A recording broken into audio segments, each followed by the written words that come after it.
Bom dia, meus queridos assinantes aí do site geografiaonline.com.br.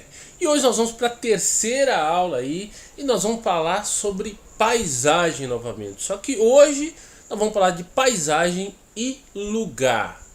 Então você que já estudou geografia sabe que das ferramentas que nós temos para trabalhar o espaço geográfico, que ela é imprescindível que você entenda e utilize isso constantemente, é as chamadas escalas geográficas.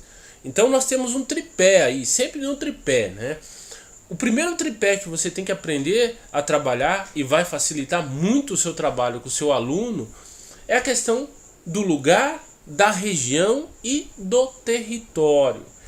Essa escala geográfica ajuda muito o aluno a se localizar em meio ao volume de informações que ele vai começar a trabalhar gradativamente.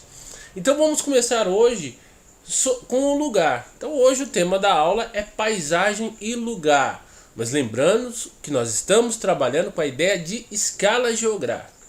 Então o que é o lugar? O lugar é o local, né?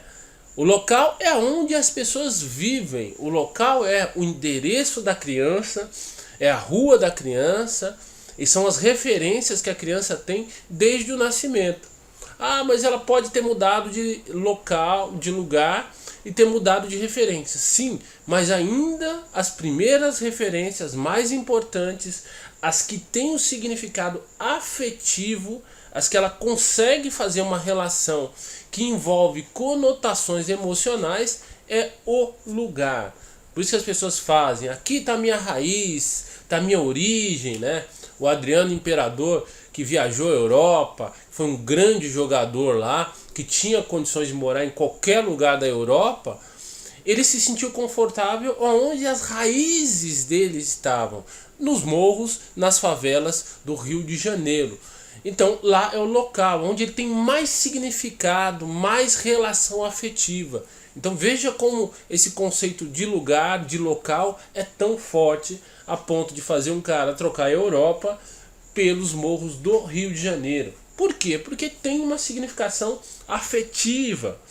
Isso ocorre muito, as pessoas eu já tive parentes assim, que eles tiveram, por conta de uma doença, uma sentença de morte aí praticamente, por causa de um câncer e tudo. Ó, você tem 6 meses de vida. E a pessoa quer voltar para o lugar da infância dela, porque é o lugar onde as memórias mais puras, as mais intensas memórias que ela tem, é naquele local. A pessoa cresce, por exemplo, financeiramente, quer morar, não sai daquele local. Então por quê? Por causa dessas significações afetivas.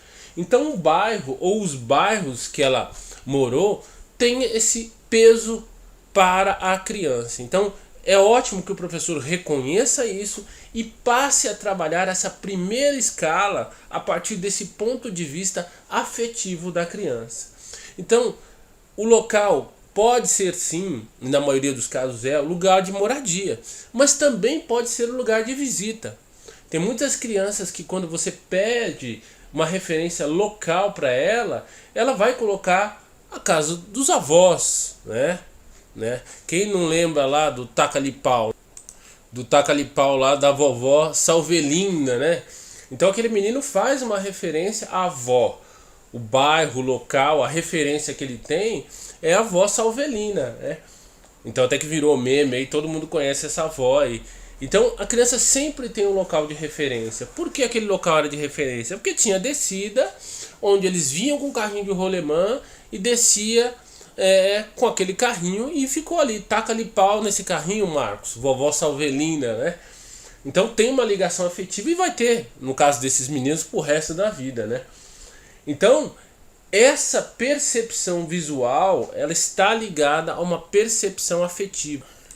E na hora que você pedir para esse aluno fazer a descrição, essa descrição vai sair detalhada e o aluno vai se envolver na atividade e vai fazer um trabalho fabuloso, como eu já vi. Quem já teve chance de trabalhar com o 6º ano sabe que eles têm bastante esse compromisso. vai sair um trabalho maravilhoso, porque está ligado à percepção visual, está ligado à percepção afetiva. Quanto mais emoção, quanto mais ligação afetiva ele tem com aquele local, e as crianças têm isso, porque o mundo delas ainda é muito restrito às relações que elas têm ali do bairro, da região, ela tem mais condições de produzir, e ela produz de fato. E eu falei de casa de tios, avós, colegas, mas também tem comércio.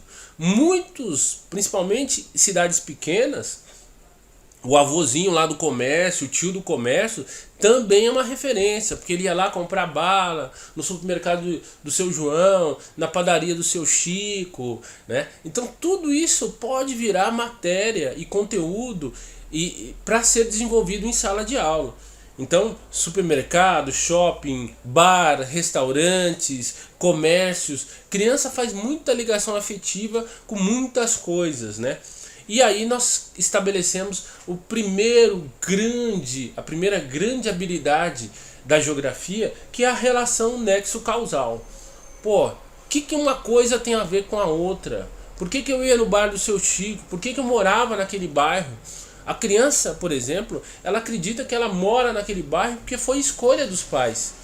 Muitas vão descobrir que não foi escolha, mas sim resultado das condições econômicas dos pais muitos anos à frente. Mas na inocência dela, ela acha que ela mora naquele lugar porque foi escolha dos pais, né?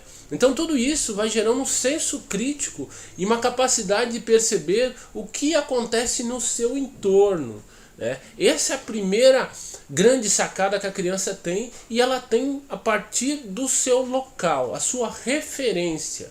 Porque o local onde ela vive não é só uma referência afetiva, é uma referência econômica, é uma referência social, é uma referência política e é uma referência cultural, que ela ainda não sabe que existe, mas ela vai descobrir gradativamente por meio da geografia, ok? Ficamos por aqui, até a próxima aula. Muito obrigado por assistir.